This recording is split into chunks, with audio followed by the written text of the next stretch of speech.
अस्सलाम वालेकुम students. Vital institute of information technology और इसके ज़ेर एहतमाम आपको पता है कि पाइथन प्रोग्रामिंग का कोर्स है और डेफिनेटली अभी हम लोग पाइथन प्रोग्रामिंग के पहले मॉड्यूल के बिल्कुल एंड की तरफ अप्रोच कर रहे हैं।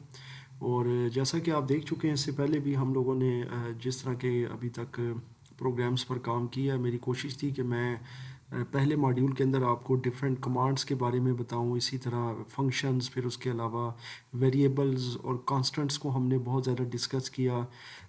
ऑब्वियसली इंटीजर्स और फ्लोट को किस तरीके से हमने मैनिपुलेट करना है, स्ट्रिंग कनकैटिनेशन, उसके अलावा हम लोगों ने इनपुट के बारे में पढ़ा।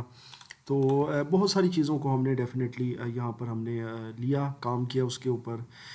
इस लेक्चर के अंदर मैं इंशाल्लाह एक या दो क्वेश्चंस को भी कोशिश करूँगा शामिल करूँ। जैसे जैसे लेक्चर तवील होता जाता है, फिर मेरी कोशिश होती है कि मैं कट डाउन करूँ। जैसे मेरा प्रोग्राम था पिछले लेक्चर में कि मैं लिस्ट सॉर्ट को मैं लेकर चलूँ, लेकिन लिस्ट सॉर्ट जो है ना जी, वो सॉर्ट का जो मेथड है वो फिर मैं इस लेक्चर से इंक्लूड करूँगा कि सॉर्टिंग क्या होती है। जैसा कि आपको पता है, सॉर्ट करने का मतलब होता है तरतीब करना, किसी चीज़ को किसी ऑर्डर में, किसी तरतीब में लेकर आना। मिसाल के तौर पर अब कोई फिगर है आपके सामने, वो इस तरह रैंडमली लिखा हुआ है, आप देख सकते हैं, ठीक है। ये अब आपके सामने एक छोटी सी लिस्ट है जी, नंबर्स की, फ़र्ज़ कर लेते हैं। इसी तरह फॉर एग्ज़ाम्पल मेरे पास कुछ नंबर हैं, कुछ नाम है, जैसे नदीम है, शाहिद है, फिर अदनान है, फिर अली है, फिर नज़ीर है, फिर कलीम है, फिर इसी तरह जाहिद है, फिर अहमद है, बहुत सारे नाम हैं, ठीक है। अब ये आप देख सकते हैं कि ये मेरे पास नंबर्स हैं, ऑब्वियसली इंटीजर वैल्यूज़ हैं, और ये मेरे पास अल्फ़ाबेट्स हैं, ठीक है। अब मामला यूँ है कि पाइथन हमें क्या हमें मतलब हमें फ़राहम करती है, या हमें क्या प्रोवाइड करती है, क्या प्रोविज़न देती है कि हम किसी भी नंबर की जो सीरीज़ या रेंज होती है, या हमारे पास अल्फ़ाबेट्स होते हैं, तो उनको हम तरतीब दे सकते हैं। आई एम श्योर आपको समझ आ गई है। यानी अब ये अल्फ़ाबेट्स हैं, तो अल्फ़ाबेटिकली अगर इनको तरतीब करना हो A to Z की तरतीब में, और आपको पता है कि सॉर्टिंग जो होती है, सॉर्टिंग इज़ अ प्रोसेस, ये मैं लिख भी देता हूँ, in which we sort out any sequence, या आप यूँ कह सकते हैं any range of values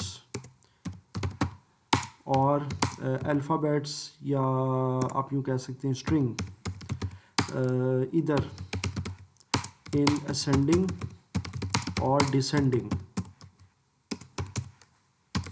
order.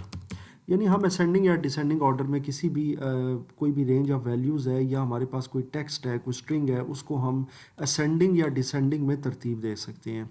Ascending order होता है, हमेशा याद रखिएगा, A to Z। इसको उर्दू में आप तरतीब सऊदी भी कह सकते हैं, और तरतीब नज़ूली है आपकी डिसेंडिंग ऑर्डर, यानी कि वो Z to A होता है।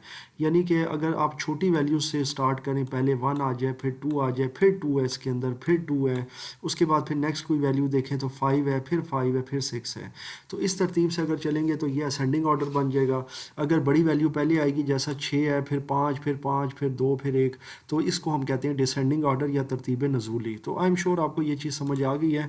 और अल्फ़ाबेट्स में भी इसी तरह होता है। अब जैसे आपके पास ये टेक्स्ट है, कुछ में नाम लिखे हुए हैं, इसमें अगर आप ए की तरतीब से देखें तो अदनान है, अहमद है, इसमें कुछ नाम है, अली है, जो ए से स्टार्ट हो रहे हैं, इनकी तरतीब लेकर जाएंगे, फिर उसके बाद बी सी डी, और फिर ऐसा चलता जाएगा। और तरतीब के लिहाज से आखिरी हमारे पास जो नाम आएगा वो जाहिद होगा, क्योंकि वो जी के ऊपर आ रहा है, तो इस तरतीब को हम असेंडिंग कहेंगे। और जो उल्टे से स्टार्ट होगा, यानी कि डिसेंडिंग ऑर्डर का मतलब ये है कि जी पहले आएगा, फिर उसके बाद उससे अगला फिगर कोई भी हो सकता है, के हो सकता है, एस हो सकता है, या एन हो सकता है, कोई भी हो सकता है। इस तरह स्टेप बाय स्टेप वो उल्टा चलता जाएगा। तो ये सॉर्ट आउट का जो मेथड होता है हमारी पाइथन प्रोग्रामिंग के अंदर, ये इंशाल्लाह ताला अभी हम इस पर काम करने लगे हैं जनाब। तो चलते हैं जी अपने प्रैक्टिकल की तरफ। आई एम श्योर आपको थ्योरी तो यहाँ तक समझ आ गई है। मैं फ़र्ज़ कर लेते हैं कि इसी सीरीज़ को मैं उठा लेता हूँ, यहाँ से कॉपी कर लेता हूँ। ऑब्वियसली अब इसको लेकर मैं चलता हूँ पाइथन में।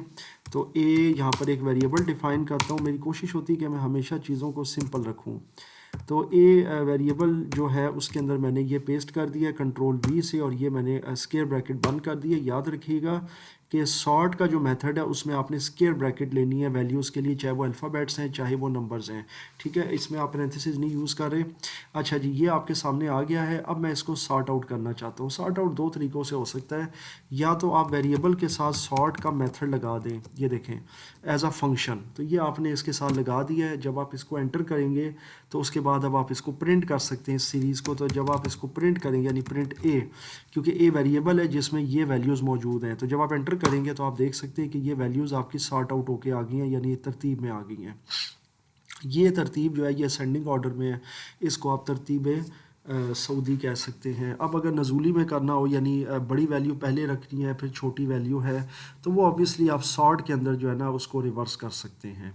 कैसे कर सकते हैं जी? अब आप देखें, मैं टॉप एरो जो है ना हमारे कीबोर्ड से वो मैं यूज़ कर रहा हूँ। सॉर्ट में जाता हूँ, ए डॉट सॉर्ट, इसमें रिवर्स का मैं जो है ना मेथड यूज़ करता हूँ और इक्वल हो जाएगा ट्रू के। अब ये जो ट्रू है ना, इसका ये जो टी है कैपिटल रखना है, याद रखिएगा। उसके बाद इसको मैं कर देता हूँ जनाब एंटर। फिर लेट्स सी, यहाँ तक तो अभी नहीं चला क्योंकि यहाँ तक मैंने कर दिया है। फिर मैं वंस अगेन प्रिंट करता हूँ और इसको मैं ए को प्रिंट करना चाहता हूँ। अब देखें, अब जबकि चूँकि मैंने इसको रिवर्स कर दिया तो अब आप देख सकते हैं ये डिसेंडिंग ऑर्डर में अब ये जो आपकी लिस्ट है ये आ गई है, 6 5 5 फिर 2 फिर 1 इस तरह से। तो ये आपकी तरतीब नज़ूली में आ गई है। सो आई एम श्योर आपको ये सॉर्ट का मेथड यहाँ तक समझ आ रहा है कि किस तरीके से काम करता है। इसी सॉर्ट को लेकर अब हम चलते हैं जी अपने टेक्स्ट की तरफ। ओबियसली उसका भी यही मेथड है। टेक्स्ट के लिए हम क्या करेंगे जनाब? टेक्स्ट के लिए हम इसी टेक्स्ट को उठा लेते हैं, कंट्रोल सी से मैं यहाँ से कॉपी करता हूँ और लेट सपोज मैं कोई वेरिएबल ले लेता हूँ बी ब्रैकेट के अंदर, यानी स्क्वायर ब्रैकेट में मैं ये तमाम टेक्स्ट डाल देता हूँ। सिर्फ मुझे करना क्या होगा, चूँकि टेक्स्ट है, चूँकि ये अल्फ़ाबेट्स हैं, तो मुझे यहाँ पर कोटेशन इनके इर्द गिर्द देने होंगे क्योंकि ये स्ट्रिंग है और स्ट्रिंग का आपको पता है कि उसके इर्द गिर्द आप जो है ना कोटेशन देते हैं, यानी कि उसके इर्द गिर्द आप उसको कोटेड कर देते हैं। तो ये जनाब अभी मैं डबल कोटेशंस हर अपना जो भी नाम मैंने जितने भी प्रोवाइड किए उनके स्टार्ट में और उनके एंड पर मैं डबल कोटेशन इंक्लूड कर रहा हूँ। और ये मैं जनाब आपके बिल्कुल पहले वाले नाम की तरफ चला गया हूँ। ये सारे मैंने जो है ना जी कोटेड कर दिए हैं। अब आई एम श्योर इसके अंदर कोई इशू नहीं है। इसके बिल्कुल एंड पे चले जाते हैं जनाब और यहाँ पर ये स्क्वायर ब्रैकेट भी क्लोज़ कर देता हूँ। अब एंटर करता हूँ। अगर कोई मैसेज नहीं आया, कोई एरर नहीं आया, इसका मतलब है कि जो इनपुट है वो एक्सेप्ट हो गई है। अब ये मैं यूज़ करता हूँ टॉप एरो से, तो मेरे पास आ रहा है ए डॉट सॉर्ट। तो डेफिनेटली इसको मैं ए डॉट सॉर्ट की जगह बी डॉट सॉर्ट कर देता हूँ क्योंकि अब मैंने बी को सॉर्ट आउट करना है, ठीक है, यानी कि टेक्स्ट को। तो ये बी डॉट सॉर्ट हो गया और फिर अब आप समझ गए होंगे कि मैंने प्रिंट भी बी को ही करना है क्योंकि ए तो मैं अभी कर चुका हूँ जिसमें नंबर से। तो ये देखें, ये आपके ए टू जी जो है ना तरतीब से आ गया, एंड वाला जी है, शुरू वाले ए हैं, तो ये असेंडिंग ऑर्डर में आ गया। यही चीज़ आपकी चलेगी अब आपकी, अगर आपने इसको डिसेंडिंग में करना हो, यानी कि जाहिद पहले आ जाए, फिर शाहिद, फिर नज़ीर, फिर नदीम, फिर कलीम, फिर अली, अहमद और फिर अदनान। तो उसके लिए अब आप क्या करेंगे जी, बी डॉट सॉर्ट के अंदर, यानी जो इसकी पैरेंथेसिस आप देख रहे हैं इसमें आर्गूमेंट देने होते हैं, आपको पता है फंक्शन में। तो यहाँ पर हम मेथड देंगे रिवर्स और इक्वल होगा जी ट्रू के, ठीक है जी। तो ये हमने इसको आर्गूमेंट प्रोवाइड कर दिया। अब मैं एंटर करता हूँ और वंस अगेन इसको प्रिंट कर देता हूँ बी को।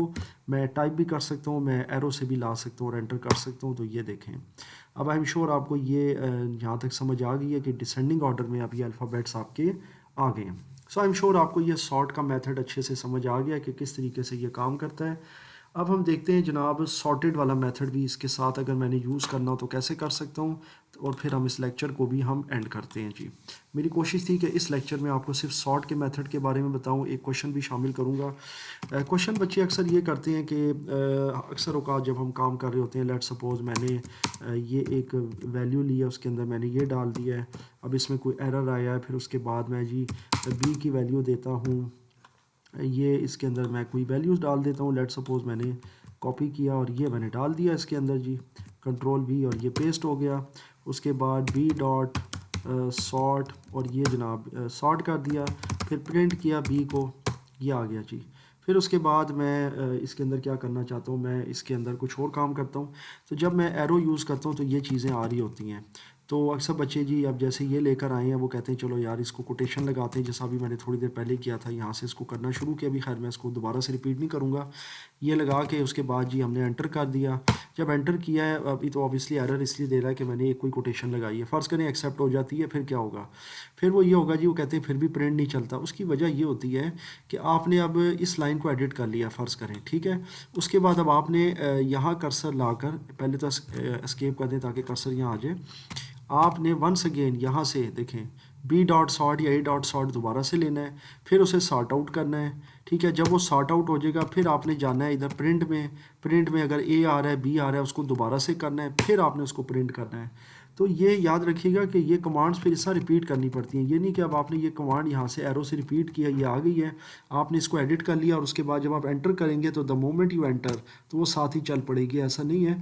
फिर आपको वंस अगेन उसके साइकिल से गुजरना है, आपने देखना है कि जी ये प्रिंट मेरी यहाँ पे आ गई है, फिर वो प्रिंट की कमांड देंगे तो वो फिर उसको दोबारा से प्रिंट करेगा। आई एम श्योर आपको ये चीज़ समझ आ रही है। मिसाल के तौर पर अभी मैं आपको दिखाता हूँ कि ये मेरे पास एक सीरीज़ है बी की, इसमें मैं कुछ वैल्यूज़ एंटर कर देता हूँ मज़ीद। ये देखें कुछ मज़ीद वैल्यूज़ एंटर कर दी मैंने, लेकिन हुआ कुछ भी नहीं। तो मुझे वंस अगेन इधर जाना है प्रिंट बी में। ये देखें प्रिंट बी, जब मैं एंटर करूँगा तो इस बार ये जो नई वैल्यूज़ एंटर हुई हैं तो ये उस तरतीब के साथ आएंगी, लेकिन आप देख सकते हैं ये भी तरतीब के साथ नहीं आई, ये बिल्कुल उसी तरह बेतरतीब हालत में। क्यों? क्योंकि उसकी रीज़न ये कि अभी मैंने सॉर्ट को नहीं इसको रिपीट किया। ये देखें बी डॉट सॉर्ट, अब मैं इसको यहाँ से रिपीट करूँगा, अब मैं यहाँ से इसको प्रिंट करूँगा बी को। अब देखिए अब ये जनाब तरतीब में आ गई है, असेंडिंग ऑर्डर में, एक है फिर दो है फिर पाँच है फिर छः फिर सात फिर नौ। सो आई एम श्योर आपको ये चीज़ समझ आ रही है कि आप इस तरीके से जब आप एडिट करते हैं तो फिर आपको उस पूरे प्रोसेस से बार बार गुजरना पड़ता है, यानी उसको सॉर्ट करना है फिर प्रिंट करना है, और वो करते हुए फिर आप जो है ना वो चीज़ अपनी परफॉर्म कर सकते हैं। सो आई एम श्योर आपको इस क्वेश्चन का आंसर मिल गया है, इसमें आई एम श्योर कोई इशू नहीं है। अब मैं आपको सॉर्टेड का भी एक मेथड इसमें बता देता हूँ कि सॉर्टेड कैसे काम कर रहा है। सबसे पहले मैं अगेन बी की कोई वैल्यू ले लेता हूँ, जैसे यही मैं रेंज ले लेता हूँ और इसको सॉर्टेड के साथ में कर लेता हूँ। तो ये एक ही लाइन में हो जाएगा प्रिंट, और इसके बाद आप सॉर्टेड का मेथड यूज़ करेंगे और इसके अंदर जो आर्गूमेंट होंगे वो ऑब्वियसली क्या होगा, वो वही वेरिएबल होगी ए या बी या सी, कोई भी वैल्यू हो सकती है। यहाँ पर चूँकि मैंने बी वेरिएबल को सॉर्ट आउट करना है तो मैं करूँगा, ये देखें तो ये जनाब आपकी इस तरीके से आ जाएगी। तो ये बहुत ही आसान सी चीज़ है। फिर इसी सॉर्टेड के अंदर आप रिवर्स और उसके भी तजर्बे कर सकते हैं। इसी सॉर्टेड को आप ऑब्वियसली सॉर्ट मेथड से भी यूज़ कर सकते हैं। ये वाला आप देख रहे हैं बी डॉट सॉर्ट, इसके बाद भी आप सॉर्टेड यूज़ कर सकते हैं और सिंपल सॉर्टेड भी कर सकते हैं। मिसाल के तौर पर अब मैं आपको इसकी एक एग्जांपल दे देता हूँ। यहाँ से इसको पहले मैं टेक्स्ट को कॉपी कर लेता हूँ, सेव नहीं करता इसको यहाँ तक।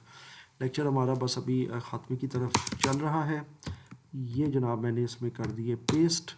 अब मैं क्या करूँगा, अब मैं इसमें ए डॉट सॉर्ट का मेथड लगा देता हूँ, लगा दिया मैंने। अब इसको बजाय मैं प्रिंट करने के मैं सॉर्टेड कर देता हूँ, यानी ए को सॉर्ट कर चुका हूँ मैं। जब एंटर करूँगा तो ये देख सकते हैं कि ये सॉर्ट आउट लिस्ट जो होगी असेंडिंग ऑर्डर में आ जाएगी। तो सॉर्टेड मेथड भी वही काम करता है जो सॉर्ट करता है, लेकिन सॉर्ट के बाद प्रिंट करना पड़ता है। यहाँ सॉर्ट के बाद आपने सॉर्टेड लगा दिया, आप डायरेक्ट भी लगा सकते हैं। सो ये सॉर्टेड मेथड भी वही चीज़ है कि ये आपका प्रिंट करके दे देता है, लेकिन ये प्रिंट की जगह पर भी यूज़ हो जाता है कि ये लिस्ट सॉर्टेड हो गई है और इसका डिस्प्ले भी वो दिखा देगा। सो आई एम श्योर आपको इस लेक्चर में सॉर्ट की सॉर्टेड की ये सारी समझ आ गई है, किस तरह हम असेंडिंग डिसेंडिंग ऑर्डर में डिफरेंट अपनी जो रेंज होती है वैल्यूज़ की या स्ट्रिंग की उसको हम कर सकते हैं। क्वेश्चन भी मैंने एक शामिल किया। इंशाल्लाह अगले लेक्चर में मैं मज़ीद 1 से 2 क्वेश्चन शामिल करने की कोशिश करूँगा। कोई अगर आपका सवाल हो तो वो मुझसे ज़रूर शेयर कीजिएगा, कोई मसला हो या अगर कोई चीज़ ना समझ आई हो।